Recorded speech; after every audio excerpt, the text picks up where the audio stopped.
Level 1. The Attendant. You arrive with 30 other young people from the provinces. You are selected for your literacy, your posture, and the fact that your family had enough coin to bribe the minor official who controls the selection list. You don't know that last part yet. You will. Your first assignment is to carry documents between offices.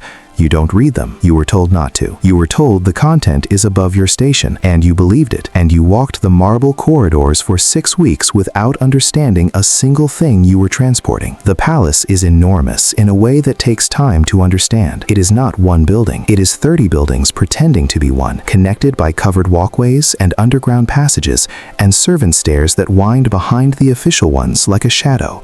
There is a front palace and a real palace. You are allowed in the front one. You sleep in a dormitory with 11 others. You are paid a wage that sounds reasonable until you calculate what it costs to eat inside the walls. You eat anyway. You have to.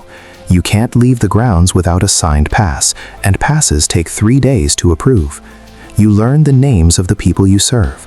You learn which hallways to avoid after dark. You learn that silence is a form of agreement here, and that agreeing with the right people is the first skill anyone actually teaches you. One evening, an older attendant pulls you aside near the east corridor and tells you something that lodges in your chest like a splinter. "Forget what you saw before you came here," she says. "It doesn't apply." You nod. You don't fully understand. In a month, you will. Level 2. The Clerk of the Interior Ministry. You are promoted because you can write quickly and your handwriting is legible.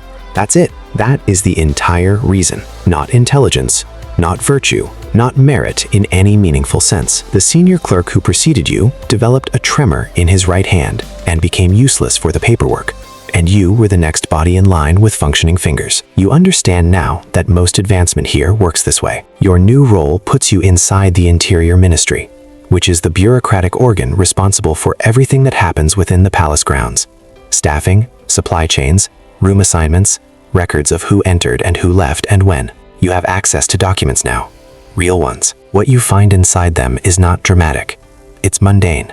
And that's what disturbs you. There are supply orders that don't match delivery records. There are wage ledgers with names that don't correspond to any living person you can locate. There are room assignments for guests who never arrived, and expenses marked ceremonial that have no ceremony attached to them. The discrepancies are not accidental. They are architectural. Someone built this system to drain money quietly and continuously, the way a slow leak drains a cistern. Not all at once, just steadily, month after month, year after year. You note the discrepancies in your personal records. You do not report them. You are 22 years old, and you already understand that reporting them would not stop them. It would only stop you. You begin, quietly, to understand who owns what inside these walls. Power here is not held by the people with titles. It is held by the people who control the records of the people with titles. That distinction is everything. You file your paperwork. You say nothing. You watch. Level 3. The Secretary to the High Chamberlain. The High Chamberlain is 63 years old and exhausted. He has served 4 emperors. He has outlasted 3 wars, 2 succession crises, and a plague that took a third of the city outside the walls. He is not a cruel man. He is a tired man, which in your experience is more dangerous, because tired men make decisions based on what requires the least effort, rather than what is right. You manage his calendar, his correspondence, his appointments, his lies. The lies are the most time-consuming part. There are letters from provincial governors that must be answered in ways that suggest the emperor has read them personally. He hasn't. There are audiences that must be declined without offending the person being declined, which requires a specific vocabulary of polite fiction that you learn to deploy with precision. There are reports that arrive from the military front. You know because you type the summaries that describe situations significantly worse than the version that reaches the throne room. You type both versions. You do not decide which one the emperor sees. That decision belongs to the High Chamberlain. But you produce both, and you file one, and you do not ask what happens to the other. You are making, conservatively, 8 times what you made as an attendant. Your rooms are private now. You have a window that faces the inner garden. You have a uniform with a crest on the breast pocket that causes minor officials to step aside in hallways. You have begun to understand that the empire's internal narrative, the story it tells itself about its own strength, is maintained by a network of people like you, clerks, secretaries, editors of reality. The empire is not governed by the emperor. It is governed by the people who control what the emperor believes. One night, working late, you find a letter that was misfiled. It is from a military commander at the northern border. It is addressed directly to the emperor, bypassing all official channels. It describes troop shortages, supply failures, and a coordinated enemy advance that, according to the commander's calculations, will reach the outer provinces within 8 months. The letter is dated 14 months ago. You refile it where it belongs. You do not sleep well that night, but you sleep. Level 4. The Counselor of Protocol. At this level, you are invited to stand in the room. That sounds like nothing. It is everything. The room is where decisions are made. Not officially, not in throne room ceremonies with banners and announcements, but actually made by a small group of people who meet 3 mornings a week in a chamber off the emperor's private library. There are no minutes taken, there are no records. What is decided in that room becomes policy, and the policy is later announced as imperial decree, and the world outside believes the emperor thought of it himself. You don't speak in these meetings, not yet. Your role is to ensure that the procedural framework of any decision is technically sound, that the right forms exist, that the right signatures can be obtained, that the decision can be made to look like it followed proper channels, even when it bypassed them entirely. You are the person who makes illegal things look legal. You've stopped thinking of it in those terms. You think of it as maintaining the architecture. Every system requires architecture. Every architecture requires someone who understands the load-bearing elements. You understand them. That is your value. The Empire's problems are now visible to you in their full scope. The treasury is not empty, but it is approaching empty faster than any public account acknowledges. 3 of the 7 high noble houses have withdrawn informal financial support from the throne, which is the imperial equivalent of rats leaving a ship, except the rats are sitting calmly at dinner pretending nothing has changed. The military's eastern flank is held by a general who, you have recently learned, has been in quiet correspondence with the opposing sovereign for 9 months. The empire is not falling. It is already mid-fall. You are somewhere in the descent. You are paid well enough that this is not your immediate problem, but you know, and knowing is its own kind of weight. Level 5. The Master of the Imperial Household. You run the palace now. Not symbolically, literally. Every person inside these walls, the cooks, the guards, the attendants, the clerks, the secretaries, the foreign advisors, the minor nobles who reside in the East Wing, all of them operate within a structure you maintain. You control their pay, their assignments, their access, and in several cases, whether they remain employed or disappear quietly back to the provinces. You have used that last option twice. You don't think about those 2 cases often.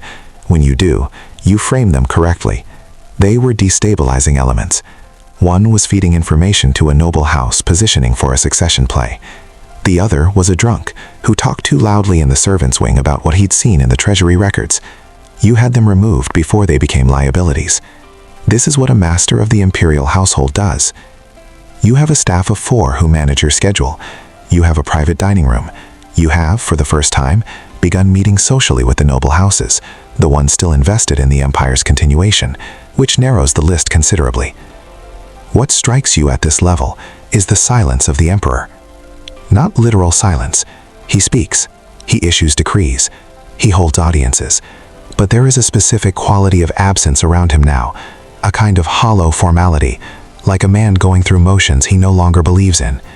He is 61 years old. He has been on the throne for 22 years. He knows you believe what you know.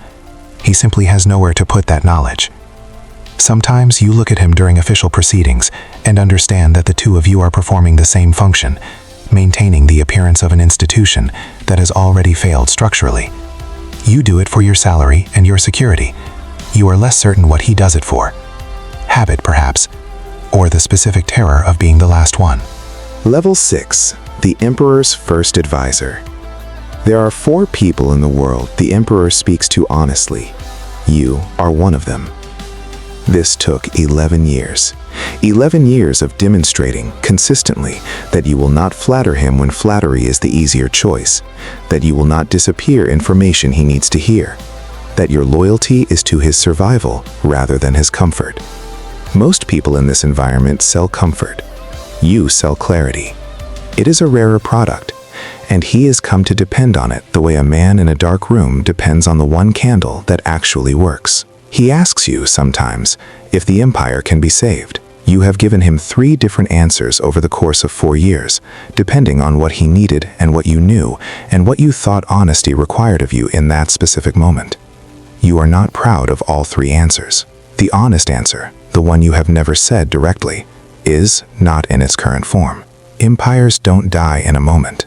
They die in the accumulation of smaller surrenders, of territory, of loyalty, of credibility, of the collective willingness to believe in the institution. That willingness is gone now. You can feel its absence in the rooms you walk through. The minor nobles who used to jockey for position near the emperor now maintain careful distance.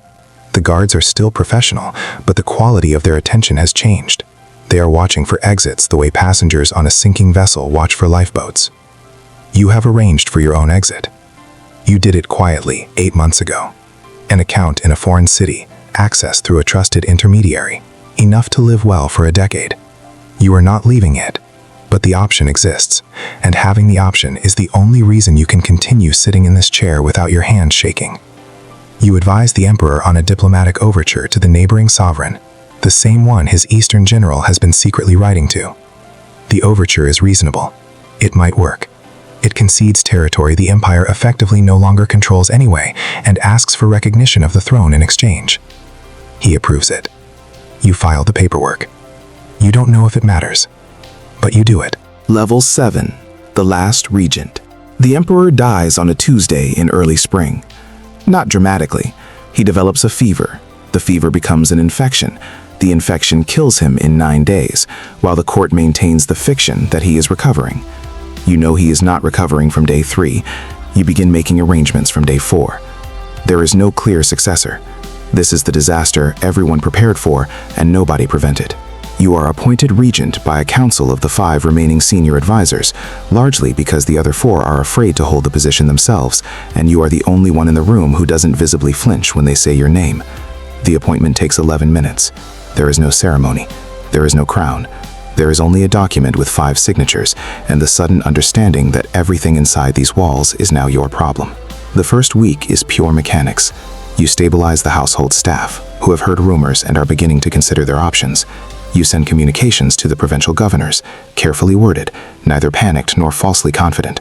You meet with the general from the eastern flank, who arrives at the palace with an escort twice the size of what protocol permits, which tells you everything about where his loyalty actually sits.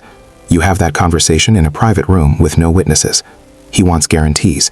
He wants territory designated to his family's house. He wants his correspondence with the foreign sovereign classified and buried. He wants to be on the winning side of whatever comes next, which is the one thing every man in this building wants and nobody is saying aloud. You give him 3 of his 4 requests. You keep the correspondence. Leverage is currency. You've known that since level 2. The empire is contracting visibly now. 2 outer provinces have stopped remitting taxes, a border city has begun flying a different flag, and the garrison there has not moved to prevent it. The treasury will sustain operations for approximately 14 months. You know this number precisely. You govern, you maintain, you hold things together the way you hold a cracked face, carefully, with both hands, without looking too closely at the fractures, because looking closely would require acknowledging that the fall is structural rather than fixable. You are the most powerful person inside these walls. You have never felt more trapped. Level 8. The Architect of the End. There are no levels above this one. There is only the room and the silence, and the particular weight of knowing everything and being able to change very little. You are 51 years old. You have been inside this institution for 29 years. You have outlasted 5 senior advisors, 3 high chamberlains, 2 emperors, 1 coup attempt, 1 plague, and a number of people who underestimated you so badly they no longer exist in any professional sense. You are not celebrated. You are not feared in the theatrical way that powerful people are sometimes feared in stories.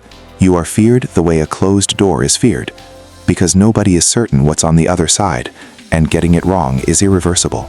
The diplomatic overture you engineered 11 months ago was partially successful. The neighboring sovereign recognized the throne. In exchange, 2 eastern provinces now sit in a gray zone of contested sovereignty that will take a generation to resolve legally. Assuming the legal institutions still exist in a generation to resolve anything. It bought time. That was all you were buying. You spend your mornings reviewing financial reports that confirm what you already know. You spend your afternoons in meetings with people who are performing competence while calculating escape routes. You spend your evenings reading the correspondence that comes in from the provinces, the real correspondence, not the summaries, because the summaries are written by people who still believe in the system, and you can't afford that luxury. The empire will end, not this year, probably not next year, but the form it takes afterward, whether there is stability or chaos, whether the institutions partially survive or collapse entirely, whether the transition costs thousands of lives or tens of thousands, that is still a question with some flex in it. You work on that question, every day, without acknowledgement, without audience, without the possibility of being remembered well by anyone who will write the history. Historians will blame the last emperor. They always blame the last emperor. You know what actually happened. You know every decision that was made and unmade, every letter that was intercepted, every compromise that held the walls up for 5 more years when the walls should have come down. You know the names of the people who looted the treasury, and the amounts they took, and the accounts they moved it to. You know which general will try to seize power in the transition, and you have already positioned his rival favorably enough to make that attempt fail. You are playing a game that will end before you win it, on behalf of a system that doesn't deserve your effort, because the alternative is chaos that falls on people who had nothing to do with any of this. You think about the letter, the one from the Northern Commander, 14 months before you found it, already filed in the wrong drawer. You think about the person you were when you found it, the sleep you lost, the sleep you eventually stopped losing. You don't know when you stop losing sleep. You can't locate the exact moment. That's the thing nobody tells you about this level. It's not that it makes you monstrous. It doesn't. You're still, in most ways that count, a recognizable person. You still notice small things. You still feel the absence of warmth in a room before you consciously register the temperature. It's that you've become an institution yourself, sealed, functional, maintained entirely from the inside. And institutions don't sleep, because they don't dream, because dreaming requires believing that the future will be different from the past. You file the morning reports. You attend the afternoon council. You eat dinner alone, in the private dining room that has been yours for 16 years. Outside these walls, in a small province 3 weeks' travel from the capital, a young person with legible handwriting and good posture is being told that they have been selected for service at the palace. They are packing their trunk. They have never seen marble corridors, or heard silence maintained by professional effort, or understood what it costs to know everything and say only the right parts of it. They think they are moving towards something. They don't know they are entering a system that will consume them gradually, that will replace their instincts with calculations, their ideals with leverage, and their name with a function. They don't know the candles in the throne room haven't been replaced in 3 days. But they will notice. And then, eventually, they will stop noticing. And that is when they will truly have arrived.